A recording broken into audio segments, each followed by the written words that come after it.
ले जाओ नीचे कर लो। ये जो सासाराम है, औरंगाबाद है, गया है,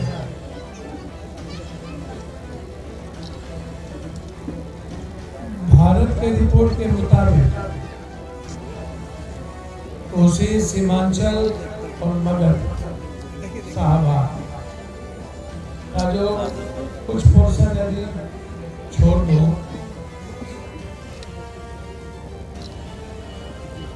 सबसे ज्यादा दुनिया के करीब जिलों में से वर्ल्ड के, भारत के नहीं।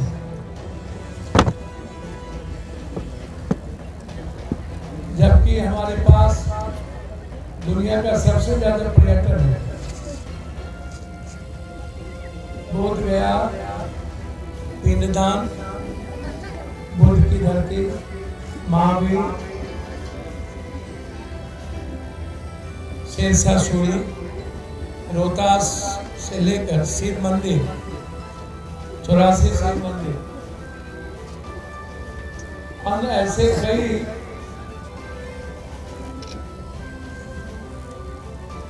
जो पर्यटन है, ऐतिहासिक, सांस्कृतिक, आध्यात्मिक और जो सौंदर्य है, ये दुनिया का नंबर 1 है। राजगीर और जगहों से कम रोहतास नहीं है। एक बार में कई बार इस इलाके में मैंने पदयात्रा की।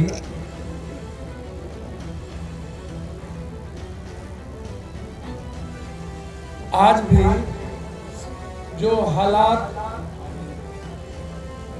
इस इलाके को, यदि आप पर्यटक स्थल अच्छे ढंग से, जिसके लिए मैं वादा करता हूँ, चाहे 84 शिव मंदिर हो, रोहतास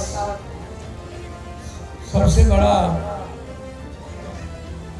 जो आज महल है, इसको पर्यटक स्थल बनाने में और नंबर 1 करने में हम आज से हमारी लड़ाई मुहिम शुरू होगी।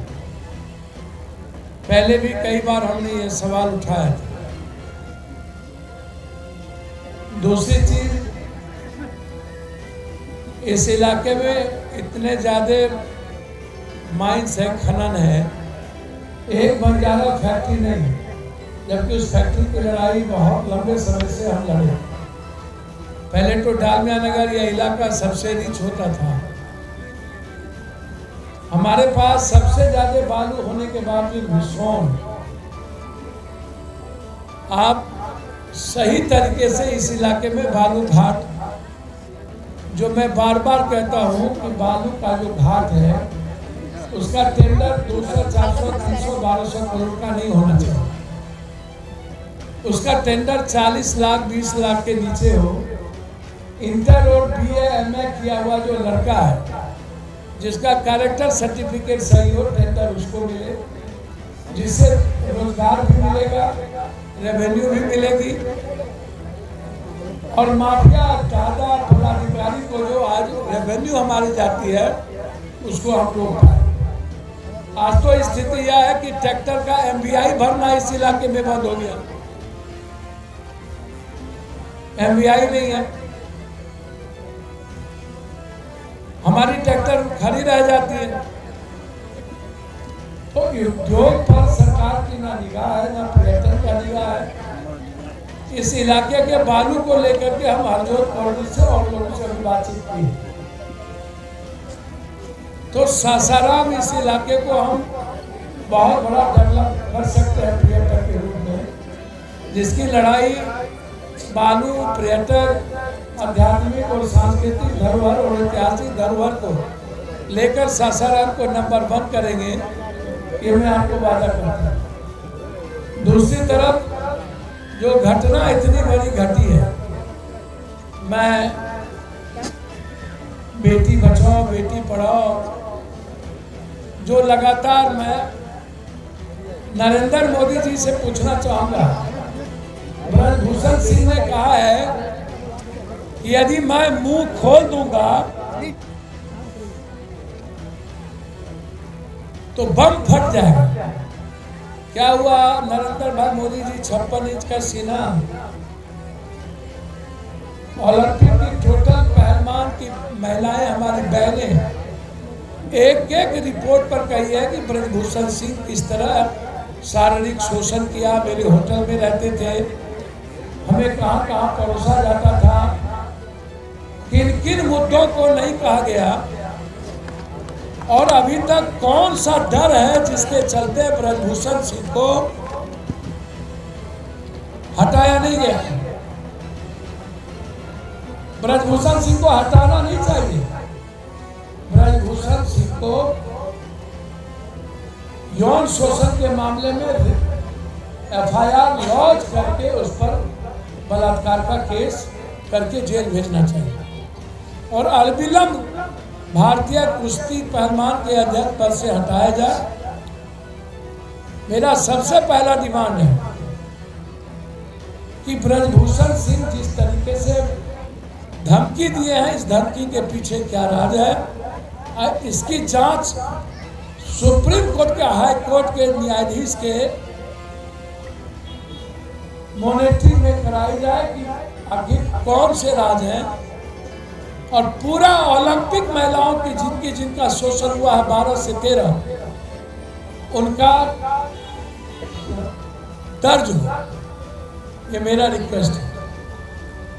दूसरी तरफ आज जो सबसे महत्वपूर्ण रहा वो है जाति जनगणना में जिसके खिलाफ लोग सुप्रीम कोर्ट गए थे। सबसे महत्वपूर्ण बेटी थी। जाति जनगणना में सर्वोच्च न्यायालय ने रिफ्यूज कर दिया जिन लोगों ने कहा कि जाति जनगणना देश के हित में, जाति के इससे जाति को बढ़ावा मिलेगी।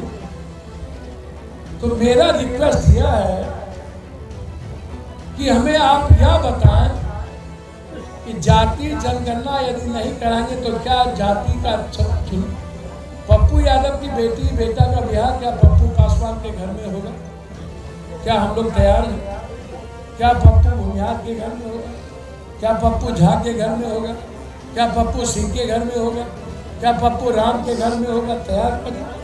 ठीक है, जाति जनगणना नहीं एकदम खत्म करिए, लेकिन जिसकी जितनी जनसंख्या उसकी भागीदारी करिए, और इंटरकास्ट मैरिज जो लोग यह बात कर रहे हैं बढ़ावा मिलेगा, तो उनसे पूछिए क्या अंतिम व्यक्ति जो सबसे कमजोर लोग हैं, नुनिया, चंद्रवंशी, कहार, कुम्हार, कमार, भीम, मला, केवट, ढानू, पासवान, राम, जो अत्यंत पिछड़ा और दलित लोग हैं, माइनॉरिटी लोग हैं, आदिवासी लोग हैं, क्या उसका विकास नहीं करना है?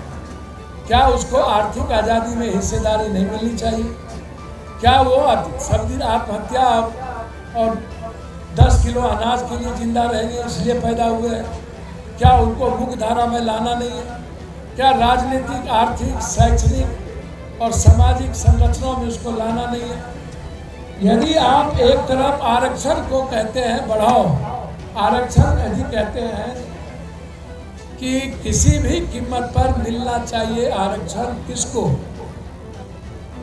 ऊंची जात के गरीब को। मैं भी उस पक्ष में है कि ऊंची जात के गरीब को आरक्षण मिलना चाहिए किसी भी कीमत पर। जाति जनगणना में मैंने सबसे पहला सवाल खड़ा किया कि उसमें बेरोजगारी जनगणना होनी चाहिए।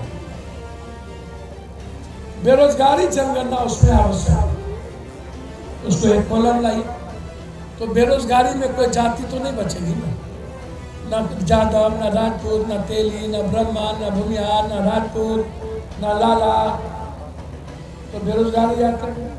और जो बेरोजगार है उसको रोजगार के लिए कंपल्सरी।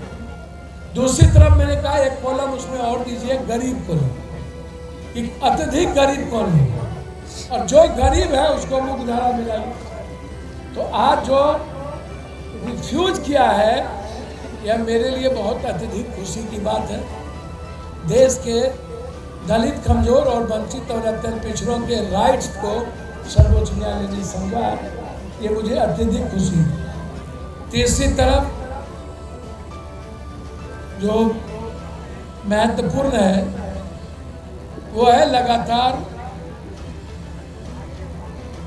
बिहार में बच्चियों पर हमला, बेटियों पर हमला, राजनगर में 2 बच्ची पर गोली चली, मंचलों ने, शराब माफिया ने चलाया, जिसमें एक बेटी को गोली मार दिया। आज उसके परिवार में खाने तक के पैसे नहीं थे। आज मैंने उसके घर में मेरे अध्यक्ष विशाल कुशवाहा और हमारे नेता सब लोग गए थे। ये तो समझिए कि इस लड़ाई को, एक वहाँ की लड़ाई, एक यहाँ जो आदिवासी महिलाओं के साथ जान पर रिस्क लेकर हमारे नेता तोराब मियाँ जी ने जिस तरीके से आवाज़ उठाई। यहाँ बगल में जो नवट्टा थाना ने जो जुल्म किया शराब के नाम पर, किसी घर से 20,000 थाना प्रभारी ने ले लिया। इतने जुल्म किस कारण से? जब जनता भगवान है तो फिर आप उसके थाना प्रभारी को एक बात की जानकारी नहीं है। हिंदुस्तान पूंजीपतियों का नहीं है थाना प्रभारी जी, आम आदमी और मिडिल क्लास का है। पत्रकार जी, 20% मुनाफा,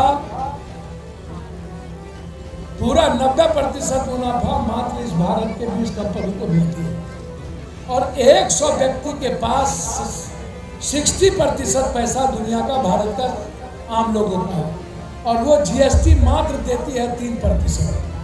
रेस्ट जो गरीब और मिडिल क्लास के लोग हैं उसके पास दौलत है मात्र 3%, वो जीएसटी देती है 64%। फिर जुर्म गरीबों पर क्यों, नेताओं पर क्यों नहीं? सारे कुकर्म के जब नेता है, राजनीति मुझे नहीं आती है कि मैं आपको बता दूं। मैं यदि यहाँ आज आया तो उसके मात्र 3 कारण थे। एक राजनगर, एक लाठीचार्ज और दूसरा ये बच्ची जिनकी माँ के साथ जो जुल्म हुए और कर्मियों को बचाने के लिए ने जिस तरीके से पुलिस ने साजिश की और पोस्टमार्टम रिपोर्ट अभी तक छुपा के रखना और फिर नहीं करना, जो आ गया है पोस्टमार्टम रिपोर्ट हो गया है। तो मेरा मानना साफ है, हमारी बेटी का बलात्कार करके मारा गया है। सरकार को जो चुनाव के पहले निर्णय लिया था कि कोई दलित आदिवासी मारे जाएंगे तो उसके परिवार को नौकरी भी देंगे और 20 लाख रुपया मुआवजा मिलेगा। अभी तक सरकार के तरफ से कोई मुआवजा नहीं मिली। मैं चाहता हूं हर कीमत पर ये दोनों घटना में एसपीडी ट्रायल हो, नवट्टा थाना प्रभारी की पूरी भूमिका की जांच हो कि इन्होंने एक एक घर जिसकी शादी थी उसको भी लुटाया, सबको लुटाया। और ये जो 3-3, 4-4 बच्ची है, इस बच्ची की शादी जिस वक्त होगी पप्पू यादव के तरफ से हर बच्चे की शादी में 25,000 रुपया, अभी पार्टी के तरफ से, जन अधिकार पार्टी के तरफ से इसके रोजगार के लिए मेरे तरफ से 20,000 रुपया हम अभी दे रहे हैं ताकि ये रोजगार इसको ये करे, ये आगे बढ़े। अभी मैं 20,000 रुपया राजनगर में भी दे के आया हूँ, कि आप राजपुर में भी दे के आया हूँ कि वो रोजगार करें। और जिन जिन लोगों का पैसा, 3 घर का पैसा लूटा गया है, मैंने घोषणा किया है कि जिसके 10,000 20,000 रुपया थाना प्रभारी के द्वारा उसके सिपाहियों ने कोई लूटा है, हम उसकी भरपाई करेंगे। हमने वादा किया है अपने नेता तोराब जी से। इसीलिए मैं वचन देता हूँ आपको, जो वनकर्मी ने मेरी बेटियों के साथ बलात्कार करके मारा है और इस बच्ची को अनाथ किया है, मैं उसको छोड़ने वाला नहीं हूँ किसी भी कीमत पर। इसीलिए अभी तत्काल 20,000 रुपया मैं चाहूँगा तोराब जी और विशाल कुशवाहा हमारे अध्यक्ष, बच्ची के जो इनके गार्जियन होते होंगे, दादा को जो रोजगार करके, दादाजी कहाँ हैं? यही बुलाइए, आ जाइए बुलाइए, आइए थोड़ा सा पीछे। इस बच्ची को रोजगार करिएगा, रोजगार, कोई दुकान, कोई अड्डा का दुकान या सब्जी का दुकान, ताकि 400-500 रुपया डेली आपका हो जाए बच्ची के। और ये बच्ची का मैं आपको वचन देता हूँ, ये मेरी बेटी की तरह, मेरी बेटी भी प्रकृति रंजन नेशनल खेलती है। मैं इस भारत की हर बेटी के लिए कुछ भी कर सकता हूँ, दुनिया में किसी से लड़ सकता हूँ। मैं न भगवान से डरता, न धरती पर किसी आदमी से। मेरी लड़ाई नेता, पदाधिकारी, माफियाओं के खिलाफ है। इन सारे कुकर्म और पाप का जड़ ही नेता होते हैं। उनकी औकात नहीं होती एमएलए, एमपी की, मंत्री की, संतरी की, प्रधानमंत्री की। कि किसी चीज़ों को चैलेंज करने की, थोड़ा सा बैठाइएगा। लेकिन मेरी औकात है। हमें कोई चीज़ पसंद नहीं है सिवाय न्याय की। इसीलिए हम वचन देते हैं आप सबको कि ये चारों पांचों बेटी को मैं गोद लेता हूँ। आप इसको समझ लीजिए, मैं गोद लेता हूँ चारों को। और आप समझिए इसकी पढ़ाई से लेकर इसकी पढ़ाई से लेकर शादी तक पप्पू यादव की जिम्मेदारी इसको चारों को। ये पढ़ना चाहेंगे तो मैं हॉस्टल में डाल दूंगा। इधर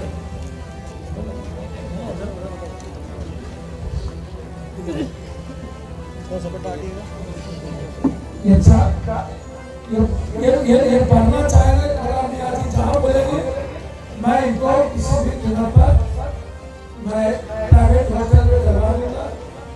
हमको बड़ा न्याय पूछ लेंगे जिस बच्ची को डरना होगा होटल में, 1 रुपया जहाँ तक ये पढ़ेगी 1 रुपया इसको नहीं लगेगा। और शादी तो पप्पू यादव के लिए जिंदगी है। बगैर बच्चों के गरीब के शादी के बगैर मेरे जिंदा रहने का कोई राइट है नहीं। इसलिए आप बेफिक्र रहिए, वो मेरा जीवन है, मेरे जीने का तरीका है। इसलिए बेटी आज से मेरी बेटी। कुछ पूछना आराम से रुकिए।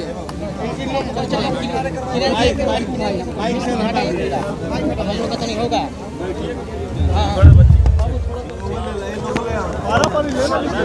आराम से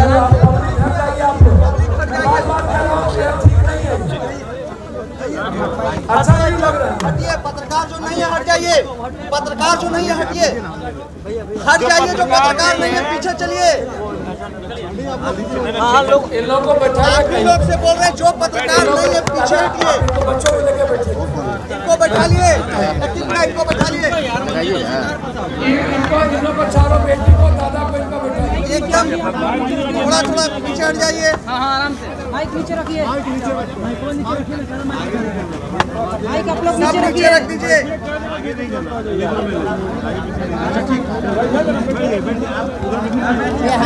हल्ला बंद कीजिए, हल्ला। अब आप लोग साइलेंट एक मिनट रुक जाइए। बच्चा भी है सर। इधर अरे ठीक है सर, इधर का एक बच्चा भी है सर। एक तरफ रामचरितमानस, दूसरी तरफ जदयू के नेता कहते हैं कि पूरे शहर करबला बना देंगे। क्या कहेंगे सर? सर मैं एक बात बहुत क्लियर बता दूं। माइक में सर बोलिए। माइक में कैसे बोलेंगे? आवाज सुन जाएगा। मैं एक बात बहुत क्लियर बता दूं। मैंने पहले भी कहा है कि राम हो या रहीम, नानक हो या बुद्ध, कबीर हो या शिव, कृष्ण हो या महावीर, दुनिया का कोई संत सिर्फ जीवन जीने का प्रेम सिखाता है, जीवन जीने का आध्यात्मिकता देता है, वो नफरत नहीं देता। लिखने वाले, पढ़ने वाले लोग अपने अपने नज़रिए से लिखते हैं, पढ़ते हैं। आस्था पर कोई चोट नहीं होनी चाहिए।